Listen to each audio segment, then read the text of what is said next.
असतो मा सद्गमय तमसो मा ज्योतिर्गमय मृत्योर्मा अमृतं गमय। ओम शांति शांति शांति।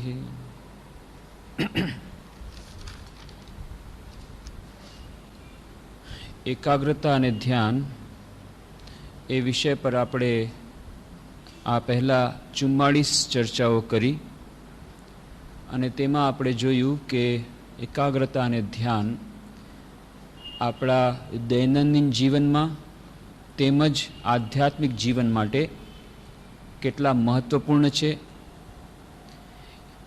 એકાગ્રતા અને ધ્યાન કેવી રીતે એકબીજાના પરિપૂરક છે એ બંને વચ્ચેનું અંતર પણ આપણે જોયું કે એકાગ્રતા દૈનંદિન જીવનના કાર્યક્ષેત્રમાં ગમે એટલી વધી હશે પણ તેની સાથે સાથે મનની શુદ્ધતા જો નહીં હોય અને જો ધ્યાનનો અભ્યાસ નહીં હોય તો એ એકાગ્રતા આપણા જીવનને સફળ નહીં બનાવી શકે। તો ધ્યાન અને એકાગ્રતા વચ્ચેનું સૂક્ષ્મ અંતર આપણે જોયું કે જ્યારે ધ્યાનના ક્ષેત્રમાં કોઈ આગળ વધી જાય તો એનાથી એકાગ્રતા પોતાની મેળે વધશે જ, પણ જો એકાગ્રતા કોઈની વધી જાય તો એ આવશ્યક નથી કે એ ધ્યાનના ક્ષેત્રમાં આગળ વધી શકે, કારણ કે એક ડાયમેન્શન, એક વસ્તુ એમાં ખૂટે છે અને તે છે મનની શુદ્ધતા। જ્યારે ધ્યાન ઈચ્છિત વસ્તુ પર કેન્દ્રિત કરવામાં આવે છે, એકાગ્ર કરવામાં આવે છે, ત્યારે મનની એકાગ્રતા તો વધે જ છે પણ સાથે સાથે મનની શુદ્ધતા વધે છે, મનનો વ્યાપ વધે છે અને બીજા બધા કેટલા બધા મહત્ત્વના એના લાભો થાય છે એની આપણે વિસ્તારથી ચર્ચા કરી। જો એ ન હોત તો રાવણ, હિટલર, મુસોલિની આ બધા મહાન વ્યક્તિઓ થઈ ગયા હોત। એ લોકો પોતપોતાની રીતે મહાન હતા, તેમ છતાં તેઓ જગતના માટે અભિશાપરૂપ બન્યા। કેમ? કારણ કે તેમની પાસે એકાગ્રતા તો હતી, ધર્મના ક્ષેત્રમાં પણ તેઓ આગળ વધેલા હતા। રાવણ કેટલી બધી પૂજા કરતો હતો, પણ એક જ વાત, એ અહંકાર, જે અહંકારને કારણે એની દિશા બદલાઈ ગઈ એકાગ્રતાની અને જગતના વિધ્વંસ માટે લાગી ગઈ। થોડુંક પણ જો ધ્યાનનો અભ્યાસ કર્યો હોત રાવણે તો એને ધ્યાનના ક્ષણોમાં એને પોતાની ભૂલ સમજાત। કેટલી વાર શરૂઆતથી જ એણે તો વાત જ કરી કે હું તો જે લડી રહ્યો છું મેં કંઈ ખોટું કામ કર્યું નથી, હું સીતાનું હરણ જે કર્યું છે મેં મારા સ્વાભિમાનના બચાવ માટે કર્યું છે। મારે પણ સ્વાભિમાન છે ને, આપણે પણ ઘણીવાર આપણા અભિમાનને સ્વાભિમાનના નામે દર્શાવીએ છીએ। રાવણ પણ કહે છે હું ધર્મ અને નીતિના રક્ષણ માટે આ લડાઈ કરી રહ્યો છું, એમ નથી કે હું અધર્મની લડાઈ લઈ રહ્યો છું। દુર્યોધન પણ એમ નથી કહેતો, એ પણ કહે છે હું ધર્મ અને નીતિ માટે કર્યો છું, બધા ધર્મ અને નીતિની જ દુહાઈ આપે છે। તો રાવણ પણ કહે છે હું ધર્મને બચાવવા માટે, નીતિના રક્ષણ માટે કરું છું। કેમ? કારણ કે મારું સ્વાભિમાન મારે સાચવવું જોઈએ, કોઈ પર અન્યાય થયો હોય તો એ અન્યાયનો સામનો કરવો જોઈએ। મારી બેન શૂર્પણખા એના નાક કાન કાપી નાખ્યા, એની પત્નીનું હું જો હરણ ન કરું તો હું સ્વાભિમાન કેવી રીતે જાળવી શકું? તો મેં ધર્મનો રક્ષણ નથી કર્યું, એ ધર્મના રક્ષણ માટે કર્યું છે। આવી ઊંધી ચત્તી વાત એના મગજમાં કેમ આવે છે? આટલી બધી તો એની મનની એકાગ્રતા હતી કે કોઈ વાર બાણ એનું નિષ્ફળ નહોતું જતું, એટલા માટે કે ક્યારેય એણે ધ્યાનનો અભ્યાસ નહોતો કર્યો। ધ્યાનનો અભ્યાસ કરીને પોતાના મનનું નિરીક્ષણ કરવાનો જો પ્રયત્ન કર્યો હોત તો એની પોતાની ભૂલ સમજાઈ જાત, પણ એ બીજા બધાને ઉપદેશ દેવામાં જ માને છે। જ્યારે હનુમાનજી આવીને કેટલું બધું સમજાવે છે એ સમજતો નથી, એ સામેથી કહે છે તું વળી વાનર થઈ અને મને પાછું શીખવાણ દેવા આવ્યો છો। અંગત જઈને, રાજદૂત જઈને એને કેટલું બધું સમજાવવાનો પ્રયત્ન કરે છે, એને સામે શિખામણ આપે છે, રાજનીતિ અને નીતિ અને ધર્મ તું મને શીખાવે છે? અરે ધર્મ અને નીતિ હું જાણું છું, નહીં તો અત્યારે તારો નાશ કરી નાખત, પણ એમ નથી કરી શકતો કારણ કે તું રાજદૂત છો અને હું નીતિમાં માનું છું, નહીં તો આજે મેં તારી હત્યા કરાવી દીધી હોત। નીતિ અને ધર્મની વાતો કરે છે પણ ક્યારેય પણ આત્મનિરીક્ષણે કર્યું નહીં કે હું જેને સ્વાભિમાન કરું છું ખરેખર એ ન્યાય માટે હું કરી રહ્યો છું? આ જે કામ હું કરી રહ્યો છું એ મારી પોતાની મોહ માયાને લીધે, અવસ્થાને લીધે સીતાનું હરણ કરી રહ્યો છું કે ખરેખર ધર્મના માટે કરી રહ્યો છું, સ્વાભિમાન માટે કરી રહ્યો છું. આ બધુંને સમજાઈ જાત. હિટલરે કેટલું બધું કર્યું, કેટલું બધું જગતનું નુકસાન કર્યું. એમાં સદગુણો પણ હતા, કેટલો મોટો પાવરફુલ, કેટલી શક્તિ એનામાં, પણ એ શક્તિનો દુર્વ્યય થયો બીજી તરફ. કેમ? કારણ કે એકાગ્રતાને દિશા, સાચી દિશા ન મળી. અને એકાગ્રતાને સાચી દિશા આપવા માટે મનની શુદ્ધતા આવશ્યક છે, ધ્યાનનો થોડો દૈનંદિન અભ્યાસ આવશ્યક છે, આત્મનિરીક્ષણ આવશ્યક છે. અને ત્યારે જ આપણને સમજાશે કે મોટા ભાગનું આપણું ધર્મનું આચરણ, એની પાછળ સૂક્ષ્મ રીતે અહંકાર રહેલો છે. જ્યાં સુધી આ સૂક્ષ્મ અહમ નહીં જાય, એટલે જ આપણે વિસ્તારથી આ વાત કરી કે એકાગ્રતા અને ધ્યાનના અભ્યાસ રૂપી આ સરિતાને જવામાં મોટો ખડગ નડે છે, અહંકારિતા રૂપી ખડગ. જ્યાં સુધી આ અહંકારિતા રૂપી ખડગ છે ત્યાં સુધી એકાગ્રતા અને ધ્યાનના અભ્યાસમાં આપણે આગળ નહીં વધી શકીએ. એના માટે આપણે પાછલી ચર્ચામાં વિસ્તારથી ચર્ચા કરી, કેવી રીતે રામચરિત માનસમાં નારદના ઉદાહરણ દ્વારા આ બધું સમજાવવામાં આવ્યું કે એક નાનકડો દોષ, એક અહંકાર નાનકડો આવી ગયો, અને એ નાનકડા દોષને કારણે બાકી બધા દોષો પોતાની મેળવવા માંડી ગયા.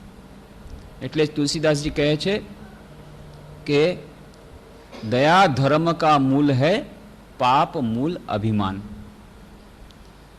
બધા ધર્મનું મૂળ છે દયા, અને એવી રીતે બધા પાપોનું મૂળ છે અભિમાન.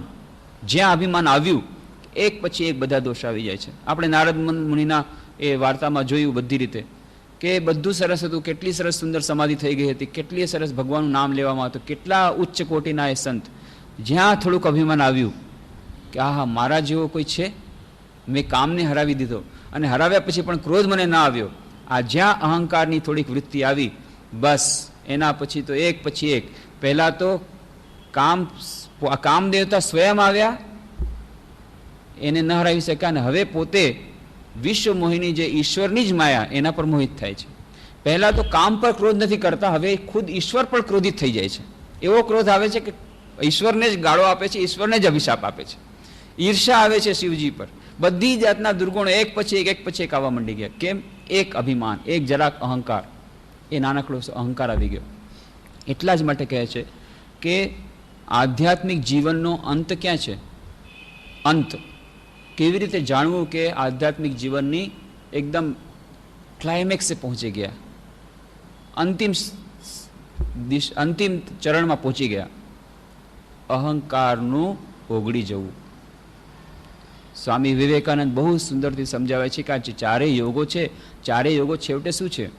છેવટે તો આપણો જે ક્ષુદ્ર અહમ છે, આ ક્ષુદ્ર અહમને ઓગાળવામાં, ક્ષુદ્ર અહમને જેને શ્રી રામકૃષ્ણ કાચા આમી કહેતા હતા. બે પ્રકારના અહંકાર, કાચો અહંકાર, પાકો અહંકાર. કાચા આમી, પાકા આમી. કાચો અહંકાર જે અહંકાર કહે છે કે હું આવો છું, મારું આવી પોઝિશન છે, હું આટલો મોટો ઓફિસર છું, હું મારું આવું ઘર છે, મારું આ છે, હું આમ છું, આ છે. અને પાકો અહંકાર, હું ભગવાનનો દાસ છું, હું સચ્ચિદાનંદ રૂપ સ્વરૂપ છું, જે સર્વત્ર વ્યાપ્ય અહમ સાથે અથવા તો ઈશ્વરના અહમ સાથે પોતાને એક કરે છે, એનું નામ પાકો અહંકાર. અને જે પોતાના ક્ષુદ્ર અહંકારને પોષે છે, પોતાને સમસ્ત વિશ્વથી અલગ કરીને હું જ આગળ જાઉં, હું જ પહેલાં ખાઈ લઉં, હું જ પહેલાં પહેરી લઉં, મારી જ મુક્તિ સૌથી પહેલાં થઈ જાય, હું જ એકલો સ્વર્ગમાં ચાલ્યો જાઉં. આ બધી જે ઘટમાળ પોતાના હું સાથેની રહેલી, હું અને મારું. જેટલા માટે શ્રી રામકૃષ્ણ કહેતા, આમી આમાર મોરીલે ઘૂચીવે જંજાલ. હું અને મારું, આ અહમતા અને મમતા, આનો જ્યારે નાશ થશે બસ ત્યારે બધું પતી ગયું. ઘૂચીવે જંજાળ, ત્યારે બધી જંજાળ મટી જશે, ત્યારે બધી માયાનો નાશ થઈ જશે, અને ત્યારે ઈશ્વરની પ્રાપ્તિ થઈ જશે, એ પરમપદની પ્રાપ્તિ થઈ જશે. એને જ સ્વામી વિવેકાનંદ કહે છે આ ચારેય યોગો શેના માટે છે? ચારેય યોગો ફક્ત આ કાચા અહંકારને પાકા અહંકારમાં બદલવા માટે, અથવા તો એને ઉગાડવા માટે. તો કર્મયોગ દ્વારા એક વ્યક્તિ શું કરે છે? એ હંમેશા બીજાના કલ્યાણનો વિચાર કરે છે. બીજાના કલ્યાણનો દિવસ રાત વિચાર કરતાં કરતાં, બીજા માટે દિવસ રાત કામ કરતાં કરતાં એના મનમાંથી પોતાના અસ્તિત્વનું ભાન ભૂલાઈ જાય છે. પોતાનો જે ક્ષુદ્ર અહંકાર અહમ છે, હું, એ ભૂલાઈ જાય છે. અને આવી રીતે એ સમસ્ત વ્યષ્ટિ સમષ્ટિમાં પરિવર્તિત થઈ જાય છે.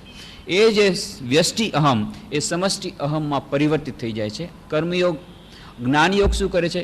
જ્ઞાનયોગ કહે છે કે સચ્ચિદાનંદ રૂપ શિવોહમ શિવોહમ, હું એ જ પરબ્રહ્મ પરમાત્મા છું.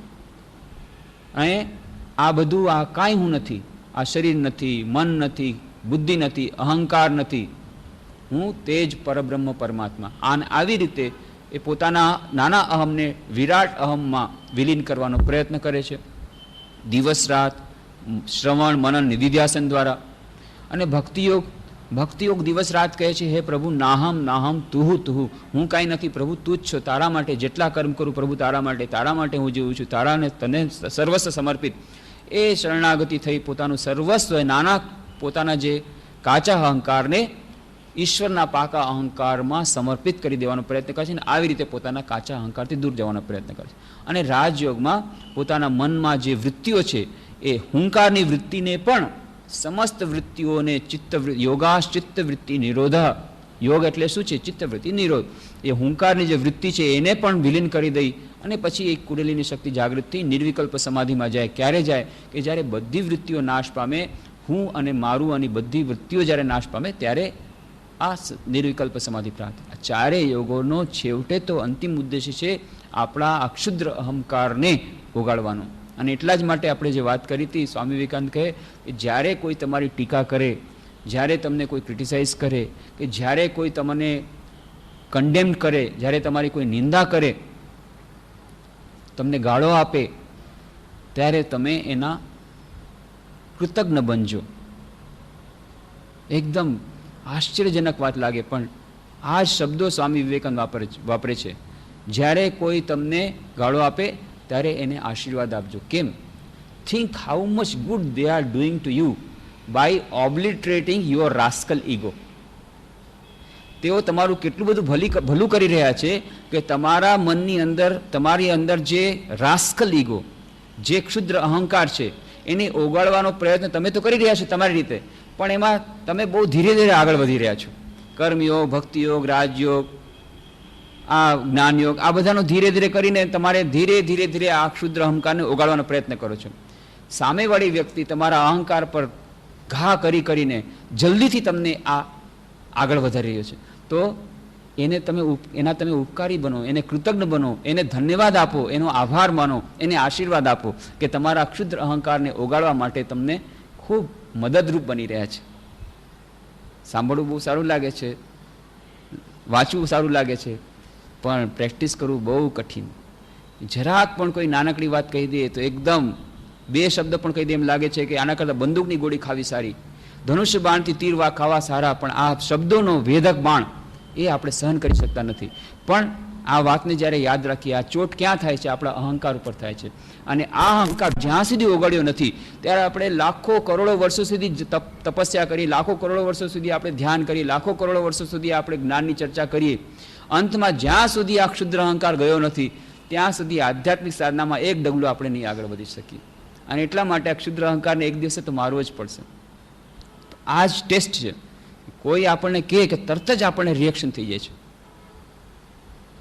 કોઈ 2 શબ્દ કીધા, એકદમ મગજ ઉપર અસર થઈ ગઈ, તરત જ પારો ચડી ગયો, તરત જ આપણે રિએક્શન થઈ જાય છે. જોકે બધી વખતે હંમેશા નથી થતું. એના માટેની એક રમૂજી ટૂચકો છે. એક માણસે કોર્ટમાં કેસ કર્યો એક માણસના વિરુદ્ધમાં. મજિસ્ટ્રેટે પૂછ્યું શું વાત છે? કે આણે મને અપશબ્દ કહ્યો છે. ક્યારે કહ્યો છે? 2 વર્ષ પહેલા. 2 વર્ષ પહેલા અપશબ્દ કહ્યો અને તમે કોર્ટમાં કેસ આજે કરો છો, શું વાત છે? કે ના, એણે મને કહ્યું હતું હિપોપોટેમસ, પણ મને ખબર નહોતી. આજે હિપોપોટેમસ જોયો ઝૂમાં ત્યારે ખબર પડી એણે મને શું કીધું, એટલે મને ગુસ્સો ચડ્યો છે. તો ક્યારેક ગુસ્સો તરત જ નથી ચડતો. જ્યારે આપણે સમજી નથી શકતા સામેવાળાની વાત ત્યારે કદાચ ગુસ્સો ન ચડે, પણ નહીં તો તરત જ જો આપણને ખબર પડે કે એણે શું કીધું છે આપણા માટે, તરત જ ગુસ્સો ચડી જાય છે. અહંકાર. તો આ જે રિએક્શન આવે છે ત્યારે આપણે જો વિચાર કરીએ કે છેવટે તો આ બધાયનું નિરાકરણ અહંકારના ઓગાળવામાં છે, અને થોડો પણ અભ્યાસ કરીએ તો બંને રીતે ફાયદો થશે. ડે ટુ ડે મેનેજમેન્ટમાં ફાયદો થશે, આપણા આધ્યાત્મિક જીવનમાં પણ ફાયદો થશે. હમણાં જ થોડા દિવસો પહેલાં જવાનું થયું ઇન્દોરમાં. ઇન્દોર મેનેજમેન્ટ એસોસિએશન એ લોકોએ એક સેમિનાર રાખ્યો હતો, નેશનલ સેમિનાર. નેશનલ સેમિનારનો સબ્જેક્ટ શું હતો? Globalisation of Indian economics 21st century. અને આજકાલ આ બધા મેનેજમેન્ટમાં હવે સંન્યાસીને બોલાવવાની પ્રથા પડી ગઈ છે. તો અમને બોલાવવામાં આવ્યો હતો. તો મારો સબ્જેક્ટ હતો ગ્લોબલ મેનેજમેન્ટ ઇન્ડિયન ઇથોસ. તો 2 દિવસ સુધી ચર્ચા ચાલી કે કેવી રીતે globalization of Indian economics is very important. Indian ઇકોનોમિક્સને અત્યારે સારા વિશ્વની માર્કેટ સાથે બહુ જ કરવાની બહુ જરૂર છે, નહીં તો આપણે પાછળ પડી જશું. મેં ઊંધી વાત કરી એ ગ્લોબલાઇઝેશન ઓફ ઇન્ડિયન ઇકોનોમિક્સ ત્યાં સુધી નહીં થાય જ્યાં સુધી ઇન્ડિયનાઇઝેશન ઓફ ગ્લોબલ મેનેજમેન્ટ નહીં થાય. અને આ વાત 90 વર્ષ પહેલાં સ્વામી વિવેકાનંદે કરી હતી. સ્વામી વિવેકાનંદ 90 વર્ષ પહેલાં કહ્યું હતું કે તમે ભિખારીની જેમ જો બીજા દેશો પાસે સહાય માગવા જશો તો તમને નહીં મળે, અને ભિખારીની જેમ આપણે પાસે જવાની જરૂર નથી. હંમેશા જશું આપણે આપલે કરવા માટે જશું. જ્યારે વિદેશમાંથી આપણે ટેકનોલોજી જરૂર લાવશું, ઇમ્પોર્ટ કરશું, વિદેશની ઇકોનોમિક્સ આપણે જરૂર છે, એની સાથે આપલે કરવાની જરૂર છે, but we must be on equal footing. અને તમે 2 દિવસથી ચર્ચા કરી રહ્યા છો કે આપણે તો બધા વીક જ પોઈન્ટ્સ છે, સ્ટ્રોંગ પોઈન્ટ તો કોઈ છે જ નહીં ઇકોનોમિક્સમાં. કેવી રીતે આપણને બહાર વિદેશોની સહાય મળશે?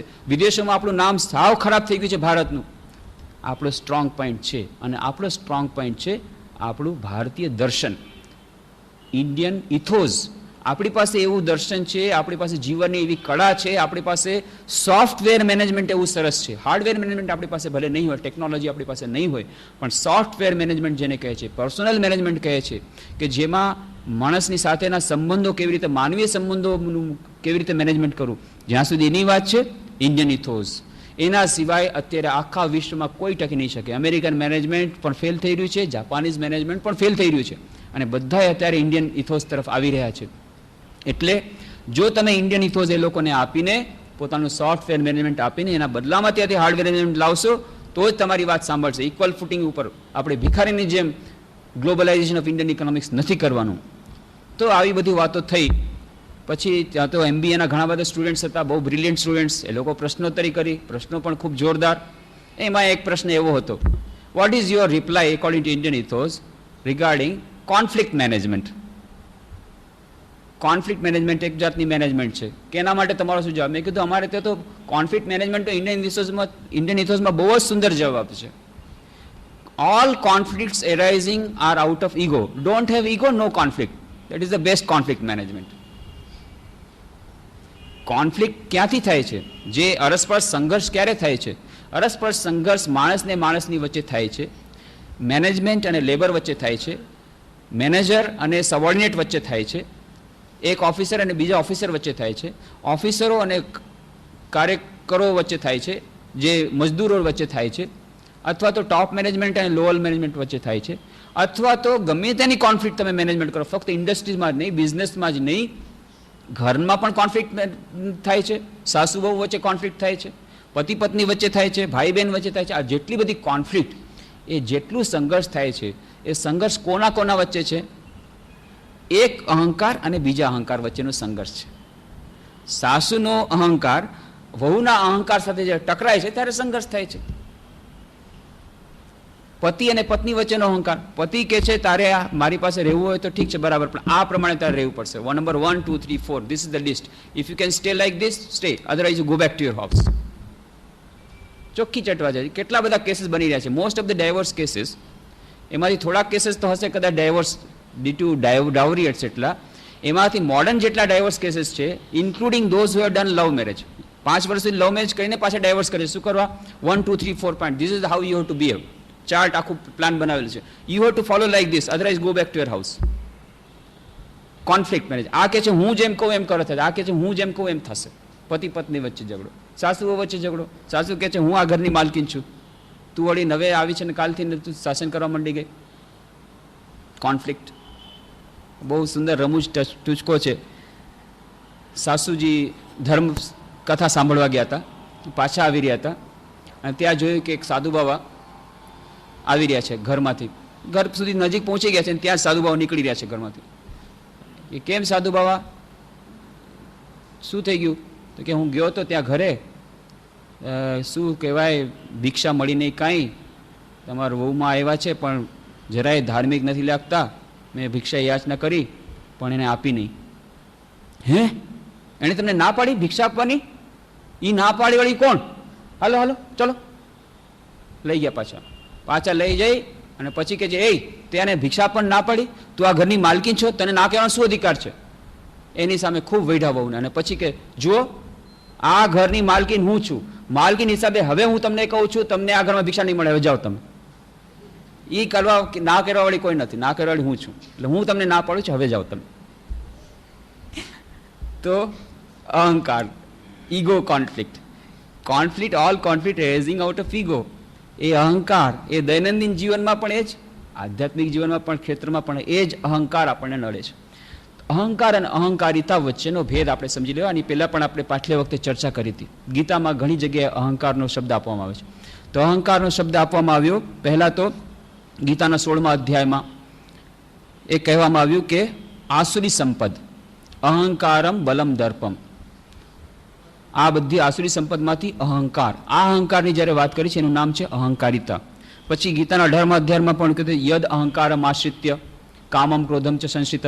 કામ, ક્રોધ, અહંકાર, આમાં પણ જ્યારે વાત કરે છે ત્યારે અહંકારિતાની વાત કરે છે.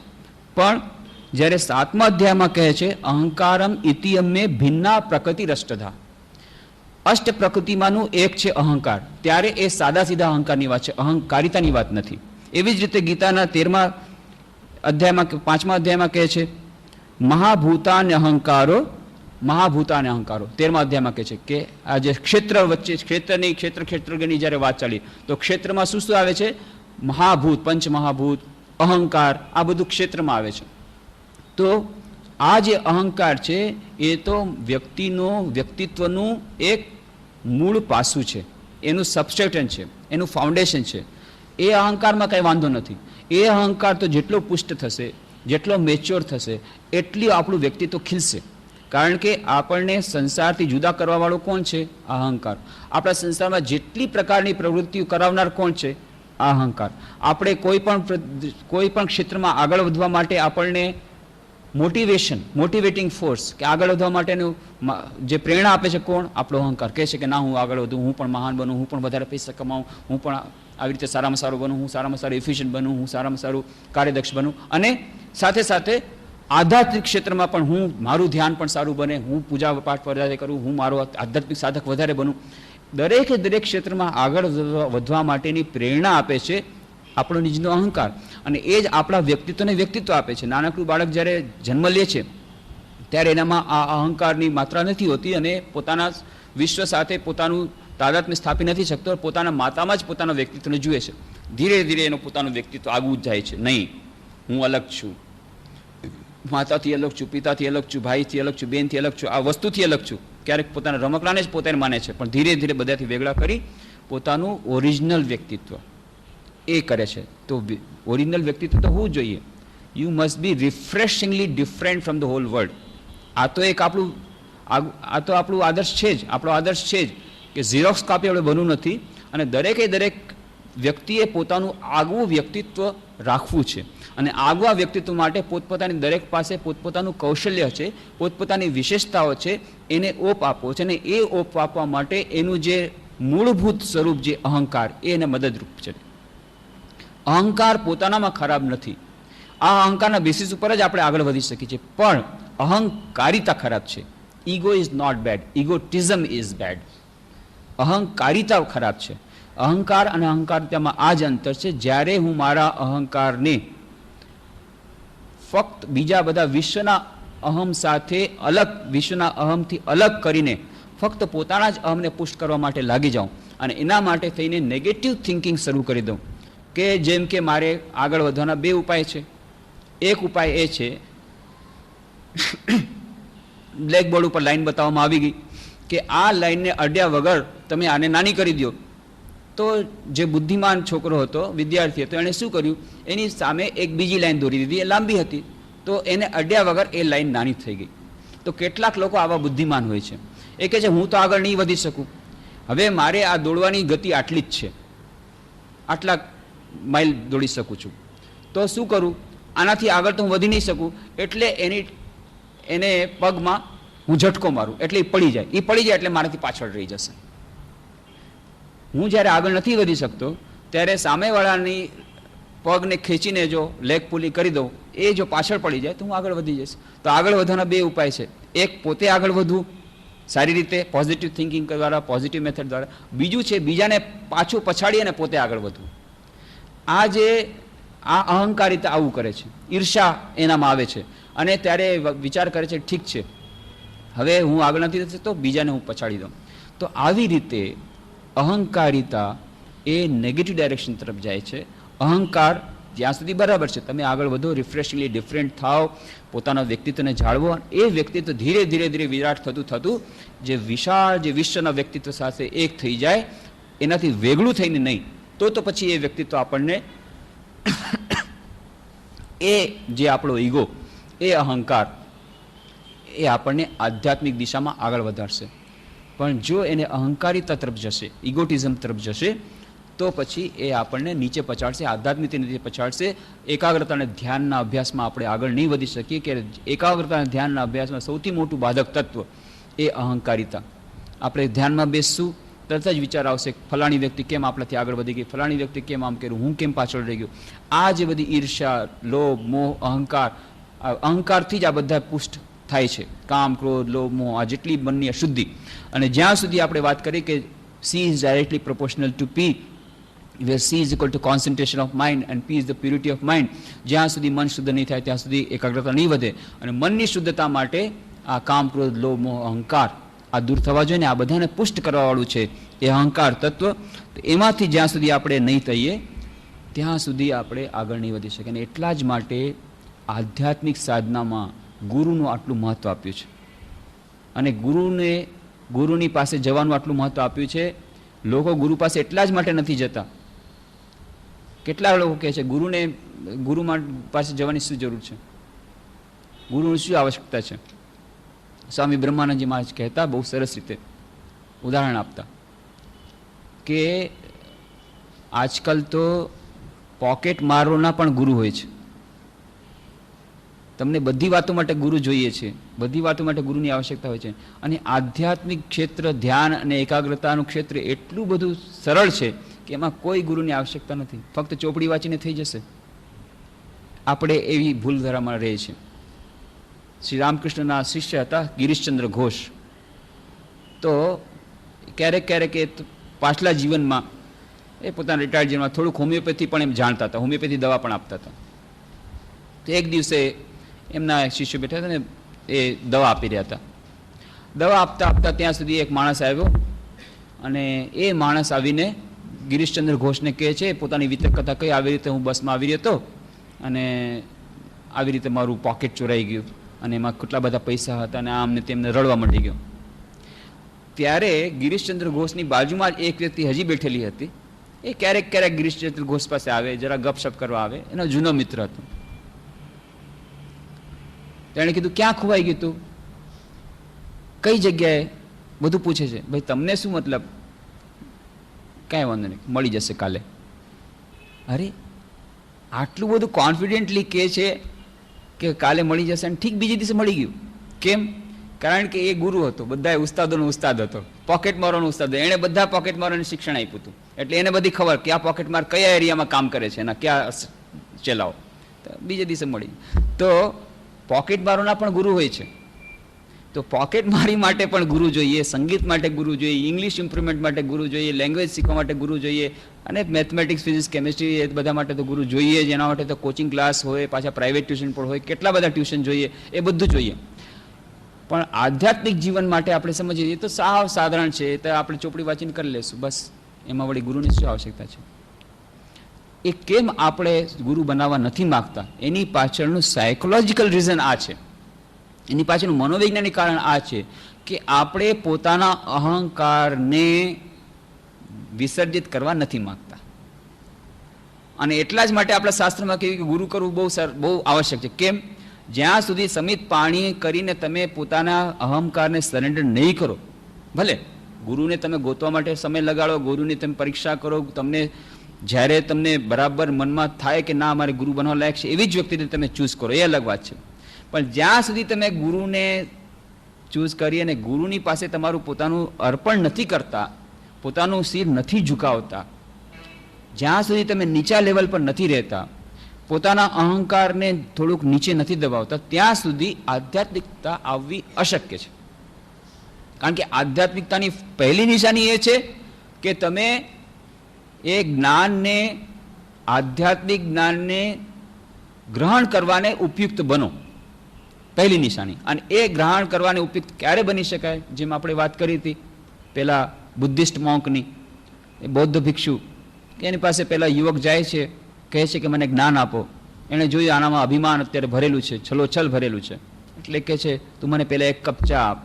અને એ ચા રેડે છે, કપ છલોછલ ભરાઈ ગયો, અને પછી હજી કહે છે રેડો. અરે મહારાજ, હવે તો આના ઉપર હજી રેડીશ તો પછી તો બધું અંદરથી બધું પડી નીકળે, નીચે પડી જશે. છલોછલ કપ ભરાઈ ગયો છે, હવે આના ઉપર નહીં ભરાય, એનાથી પછી તો પડી જશે. બસ વત્સ, મારે તારે એ જ કહેવું છે, તારો કપ છલોછલ ભરેલો છે, અત્યારે તને જ્ઞાન આપવાની જરૂર નથી.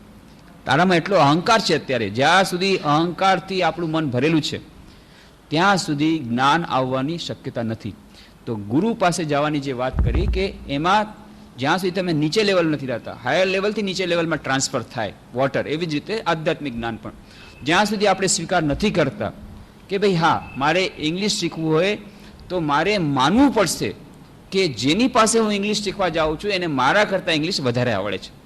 જ્યાં સુધી આ મનમાં તમારે એવી જાતની તમારા મનમાં કોન્ફિડન્સ નહીં હોય, એવી જાતની શ્રદ્ધા નહીં હોય. આ શ્રદ્ધા શબ્દ સમજવા જેવો છે. શ્રદ્ધા એટલે આપણે બહુ મોટો શબ્દ છે. શ્રદ્ધા બહુ સરળ શબ્દ છે. શ્રદ્ધાનો અર્થ છે તમારા મનમાં પૂરેપૂર્ણી એવી પાકી ધારણા હોવી જોઈએ કે હું ઇંગ્લિશ ઇમ્પ્રુવમેન્ટ શીખવા જેની પાસે જાઉં છું એને મારા કરતાં વધારે સારું ઇંગ્લિશ આવડે છે. જો એવી જાતની ધારણા નહીં હોય તો તમે કોઈ દિવસ ઇંગ્લિશ નહીં શીખી શકો. કારણ કે જ્યારે તમને કહેશે બીયુટી બટ, કે ના પીયુટી પૂટ થાય તો બીયુટી બટ કેમ થાય? તમે ખોટા છો, તમે ખોટા છો, તમને આવડતું જ નથી. એ માસ્ટરને જ તમે શીખવા માંગશો. માસ્ટર પાસે વારંવાર કહેશે ભાઈ હું તારા કરતાં વધારે ઇંગ્લિશ જાણું છું, તમારામાં શ્રદ્ધા રાખ. હું તને કહું છું બીયુટી બર્થ થાય અને પીયુટી પૂટ થાય, એ કેમ બને? એ બની જ ન શકે. જો પીયુટી પૂટ થાય તો બીયુટી બુટ થવું જોઈએ, તો તમે ખોટા છો. એવી જ રીતે આધ્યાત્મિક જીવનમાં જ્યાં સુધી આપણે એમ નથી માની લેતા કે જેની પાસે આપણે આધ્યાત્મિક જ્ઞાન લેવા જઈએ છીએ એની પાસે આધ્યાત્મિક ક્ષેત્રમાં, ભલે વ્યવહારિક ક્ષેત્રમાં એને કાંઈ નોલેજ નહીં હોય, એને ખબર નહીં પડતો પોતાના કપડાં કેવી રીતે રાખવા, કે ઇંગ્લિશનું પણ ભલે નોલેજ નહીં હોય, કે સાયન્સનું નોલેજ નહીં, પણ આધ્યાત્મિક ક્ષેત્રમાં એ આપણાથી આગળ વધેલા છે. એવી જાતની જ્યાં સુધી શ્રદ્ધા નહીં હોય, અને એવી શ્રદ્ધા જ્યારે આવશે ત્યારે પોતાની મેળે નમ્રતા આવશે. શ્રદ્ધા આવવાથી જ નમ્રતા આવશે, શ્રદ્ધા આવવાથી જ હ્યુમિલિટી આવશે. અને જ્યારે હ્યુમિલિટી, નમ્રતા અને શ્રદ્ધા આવશે તો જ આપણે નીચે આસન ઉપર બેસશું, અને ત્યારે નોલેજ ઉપરથી નીચે એ આધ્યાત્મિક જ્ઞાન ટ્રાન્સફર થશે. તો ગુરુની મહત્તાને એટલા માટે વાત કરી કારણ કે આધ્યાત્મિક જીવનનો પ્રારંભ, એકાગ્રતા અને ધ્યાન જો આપણે સિરિયસલી સ્ટાર્ટ કરવું હોય તો ગુરુ બનાવવા પડશે. જેમ આપણે પહેલાં પણ વાત કરી હતી કે એકાગ્રતા મેળવવા માટે, ધ્યાન મેળવવા માટેના જે પ્રારંભિક સોપાનો એની ચર્ચા આપણે કરી શકીએ. ધ્યાનની કેટલીક વિધિ, ધ્યાનના કેટલાક પ્રકારો છે એની ચર્ચા આપણે પ્રારંભિક ચર્ચા કરી શકીએ. થોડું થોડું ધ્યાનનું આપણે મહત્વને એ બધું સમજાવી શકીએ. પણ જ્યારે ધ્યાનના ક્ષેત્રમાં, અભ્યાસમાં આપણે ઊંડા ઉતરવું હોય તો સ્વામી વિવેકાનંદ કહે છે એક ગુરુના વ્યક્તિગત માર્ગદર્શન હેઠળ જ કોઈક વ્યક્તિએ ધ્યાનનો ઊંડો અભ્યાસ પ્રારંભ કરવો જોઈએ. જે લોકો આધ્યાત્મિક ક્ષેત્રમાં ખૂબ ઊંડા ઉતરવા માગે છે, ધ્યાનના ક્ષેત્રમાં ઊંડા ઉતરવા માગે છે, ફક્ત સુપરફિશિયલ હા ભાઈ થોડુંક ધ્યાન કરી લીધું, થોડુંક મેન્ટલ ટેન્શન ઓછું થઈ ગયું, થોડીક મનની શાંતિ મળી, થોડીક મનની એકાગ્રતા વધી, થોડુંક ભણવા માટે આપણે એના માટે આવશ્યકતા નથી. પણ જેઓ ધ્યાનના ક્ષેત્રમાં ઊંડા ઉતરવા માગે છે એમના માટે અતિ આવશ્યક છે કે કોઈ વ્યક્તિગત ગુરુના વ્યક્તિગત માર્ગદર્શન હેઠળ જ એ આગળ વધે. નહીં તો કદાચ આગળ ન વધાય, એટલું જ નહીં એવું પણ બને કે ખતરનાક નીવડે. જેમ આપણે વાત કરી હતી કે ક્યારેક ક્યારેક ખતરનાક નીવડે, આપણને ખબર પણ ન હોય એવી રીતે આપણે કોઈ ખોટા રસ્તે ચડી જઈએ અને ત્યારથી મગજની સમતુલા ગુમાવી બેસીએ. આવું પણ કેટલીક વાર બને છે. એટલા માટે સ્વામી વિવેકાનંદ સાવધાન કરીને કહે છે એકાગ્રતા અને ધ્યાનના ક્ષેત્રમાં ઊંડા ઉતરવા માટે આ ગુરુની આવશ્યકતા. અને એટલા જ માટે ગુરુની આવશ્યકતા માટે એટલા માટે કીધું કે આ શરૂઆત થશે, પહેલી જ શરૂઆત થશે નમ્રતાથી, શ્રદ્ધાથી અને અહંકારને ઉગાડવાથી. અને પરિણતિ ક્યાં થશે? પરિણતિ થશે આ અહંકાર જ્યારે સંપૂર્ણ રીતે ઓગળાઈ જશે, સંપૂર્ણ રીતે વિલીન થશે ત્યારે એક શરૂઆત અહંકારના વિલીન થવાથી, થોડી થોડી વિલીન થવાથી, થોડીક શ્રદ્ધા, થોડુંક વિલીન, અને એનો અંત છે, એની ક્લાઇમેક્સ છે એ અહંકારનો સંપૂર્ણ ઓગળી જવું. આ બંને વચ્ચેની છે એનું નામ છે આધ્યાત્મિક સાધના. ધીરે ધીરે ધીરે ધીરે આ કાચો અહંકાર, ઘણા ફટકા પડશે, ઘણા એના ઉપર આઘાતો પડશે, ત્યારે ધીરે ધીરે આ કાચા અહંકારમાંથી પાકા અહંકાર, રિફાઇનિંગ બહુ લાંબી પ્રોસેસ છે, બહુ જ કડવી પ્રોસેસ છે, બહુ જ કડવી પ્રોસેસ છે અને કઠિન પ્રોસેસ છે. પણ આ પ્રોસેસમાંથી બધાને જવું પડે છે. કાચા અહંકારમાંથી જેમ સોનાને મારીને બધા ઠીક કરે છે, એવી રીતે કાચામાંથી અહંકારમાંથી પાકો અહંકાર કરવા જતા ટ્રાન્સફોર્મેશન ઓફ ઈગો અથવા ઈગો અવેકનિંગ, એ ઈગો અવેકનિંગ ક્યારેક ક્યારેક ગુરુ કૃપા કરીને એ ઈગો અવેકનિંગ જે પ્રોસેસ છે એને વધારી આપે છે, જાણી કરીને વધારી આપે છે. પણ એ બહુ જ કષ્ટદાયક હોય છે. પણ એવું બને કે હજારો વર્ષોનું, હજારો જન્મોનું એક જન્મમાં થઈ જાય, ત્યારે તો બહુ કડક, ત્યારે તો બહુ એક કઠિન લાગે. એના માટે મિલારેપાની વાત, મિલારેપા ટિબેટિયન યોગી, એ એક જ્વલંત ઉદાહરણ છે. કેવી રીતે એક ગુરુ શિષ્યને હજારો વર્ષોની તપસ્યા એક થોડાક વર્ષોમાં કરાવી દે અને આ ઈગો અવેકનિંગ કરાવી દે, એનું સુંદર ઉદાહરણ પૂરું પાડે છે. એ મિલારેપા આવે છે પોતાના ગુરુ પાસે, એને ખબર પડી કે ગુરુ ખૂબ જ એ જ્ઞાની છે, એના પાસે બધી જાતની એ વિધિઓ, બધી જાતની એની પાસે ટેકનિક ખબર છે, ધ્યાનની, સમાધિની, આધ્યાત્મિક ક્ષેત્રની, અને એ બધું સાંભળીને આવે છે. અને ગુરુ એને પહેલાં કહે છે, ઠીક છે, હું તને જ્ઞાન શીખવીશ, પણ પહેલાં એક મકાન બનાવ. કોઈ કારીગર નહીં રાખી શકાય, ત્યારે જ પ્લાનિંગ કરવાનું, ત્યારે જ નકશો બનાવવાનો, ત્યારે જ બધું ચણતર કરવાનું. મારા માટે પહેલાં મકાન બનાવ. અને બિચારો રાત દિવસ મહેનત કરી, પોતે મજૂરની જેમ પથ્થર ઉચકી બહુ સરસ એક મકાન બનાવે છે. મકાન બનાવી 3 વર્ષ સુધી, કેટલાક વર્ષો સુધી કરી, સાધના કરી, તપસ્યા કરીને પછી ગુરુદેવ કે ગુરુદેવ આપનું મકાન તૈયાર છે, હવે મને જ્ઞાન આપો.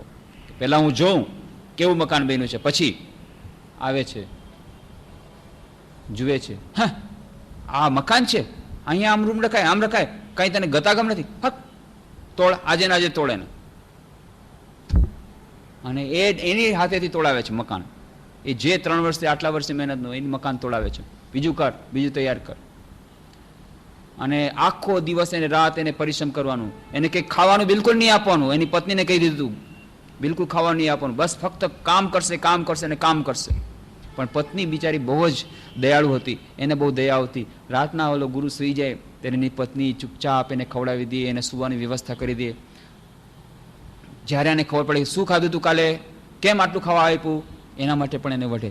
આવી રીતે ખૂબ અત્યંત કઠોર તપસ્યા કરાવી અને દિવસ રાત ગધા મજૂરી કરાવી, વળી મકાન બનાવે છે.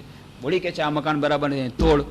7 વાર આવી રીતે મકાન બનાવે છે, 7 વાર તોડાવે છે. 50 વર્ષ થઈ ગયા, વૃદ્ધ થઈ ગયો, ઓલસ ગુરુ પણ વૃદ્ધ થઈ ગયો, શિષ્ય પણ વૃદ્ધ થઈ ગયો. હજી સુધી પણ એ છોડતો નથી. ગુરુજી તમે જ્યાં સુધી જ્ઞાન નહીં આપો. અને પછી એને ગુરુ પત્ની આજીજીપૂર્વક કરે છે, તમે નિષ્ઠુર છો, તમે કેવા નિષ્ઠુર છો, તમે માણસ છો કે શું છો? આણે બિચારે આવો કોઈ તમને શિષ્ય મળશે, એક વાર પણ કોઈક બિચારે મકાનો બનાવે, આણે 7 મકાન બનાવે, તમે જેવું ચાહતા તેવું બનાવો છો, તેમ છતાં તમે તોડાવો છો. તમે ક્રૂર, ઘાતકી, આવું બધું એને કેટલું બધું રડી રડીને પ્રાર્થના કરે છે, હવે એને જ્ઞાન આપો, હવે એને જ્ઞાન આપો. તું શું સમજ ભક કંઈથી. પત્નીને પણ કહે છે. આવી રીતે વારંવાર કરી છેવટે એને ગુરુ જ્ઞાન આપે છે. એ સંપૂર્ણ જ્ઞાન આપી દે છે. પછી ખુશ થઈને કે છે મિલારેપા, હજારો વર્ષોનું કામ ફક્ત 50 વર્ષમાં થઈ ગયું. આ તારું અહંકાર હજારો વર્ષો સુધી આ ન જાત, પણ એ 50 વર્ષમાં થઈ ગયું એ કામ. અને એકદમ પછી તો એ હવામાં ઉડી શકે એવી જાતની એને શક્તિ આવી ગઈ, કેટલી જાતના એને યોગ સિદ્ધિ આવી ગઈ. એ મહાન તિબેટિયન યોગી થઈ ગયો મિલારેપા. પણ આ બધી આધ્યાત્મિક શક્તિને એ નિર્વિકલ્પ સમાધિ સુધીને એને હાઈએસ્ટ સ્ટેજ બધું એને મળી ગયું. એની પહેલાં આવી રીતે એનો અહંકાર ઉગાડી નાખ્યો એકદમ. જરાક જ્યાં સુધી પણ અહંકાર છે કે મેં આટલું કર્યું અને મારું આ નહીં, બિલકુલ બેકાર છે, કર ફરીથી. અહંકારનો લેશ માત્ર હતો ત્યાં સુધી એને જ્ઞાન આપ્યું. અને પછી અહંકાર જ્યારે પૂરો ઓગળી જાય ત્યારે તો જ્ઞાન પોતાની મેળે જ ફૂરી જાય છે. ગુરુનું કામ તો એટલું જ છે, આ જે આવરણ છે આવરણ હટાવી દેવાનું. ગુરુ કંઈ જ્ઞાન નથી આપતા. સાચા ગુરુ ફક્ત એટલું જ કરે છે. અને સ્વામી વિવેકાનંદ તો કહે છે શિક્ષણ શું છે? શિક્ષણ એટલું જ્ઞાન નથી આપવાનું. શિક્ષણનો અર્થ એટલો જ છે કે જે જ્ઞાન આવૃત થઈ ગયું છે, પડદાથી ઢકાઈ ગયું છે, એ પડદાને ધીરે ધીરે ખસેડી નાખવો, પૂર્ણતાનું પ્રગટીકરણ, પૂર્ણતાની પ્રાપ્તિ નહીં, પૂર્ણતા અંદર રહેલી જ છે, દિવ્યતા સુપ્તપણે રહેલી જ છે, પૂર્ણતા રહેલી જ છે, પૂર્ણ જ્ઞાન રહેલું જ છે. આ પૂર્ણ જ્ઞાન આપણા અહંકારને કારણે ઢકાઈ ગયું છે. જ્યારે અહંકારનો પડદો ચિરાઈ ગયો કે તરત જ જ્ઞાન પોતાની વેળે પ્રસ્ફુટિત થઈ જાય છે. આ અહંકારને પડદાને તોડવા માટે ગુરુ પોતાની વિધિઓ અજમાવે છે. જ્યારે અજમાવે છે ત્યારે ખૂબ ખરાબ લાગે છે, ખૂબ જ કઠિન લાગે છે. પણ ભગવાન કૃપા દ્વારા કેટલાક ભક્તો કહે છે કે અરે જ્યારથી ભક્તિ શરૂ કરી ત્યારથી દુઃખો વધી ગયા છે. સ્વાભાવિક છે, કારણ કે ભગવાન તો કહે જ છે ભાગવતમાં કે જ્યારે હું કોઈના ઉપર અલૌકિક સુખ કોઈને આપવા માગું છું ત્યારે એને લૌકિક દુઃખ આપવાનું શરૂ કરું છું. આ એની પ્રોસેસ છે, આમાં કોઈ આરો નથી. કેમ આરો નથી? કારણ કે જ્યાં સુધી લૌકિક દુઃખ નહીં આવે ત્યાં સુધી આપણો અહંકાર છેદ નહીં થાય, આપણામાં એ અહંકાર, આપણો જે ક્ષુદ્ર અહં નહીં જાય. જ્યાં સુધી ક્ષુદ્ર અહં નહીં જાય ત્યાં સુધી આ જ્ઞાનનો, આ જે અજ્ઞાનનો પડદો નહીં ફાટે, આ અહંકારનો પડદો નહીં ફાટે. જ્યાં સુધી અહંકારનો પડદો નહીં ફાટે ત્યાં સુધી પરમાત્માની પ્રાપ્તિ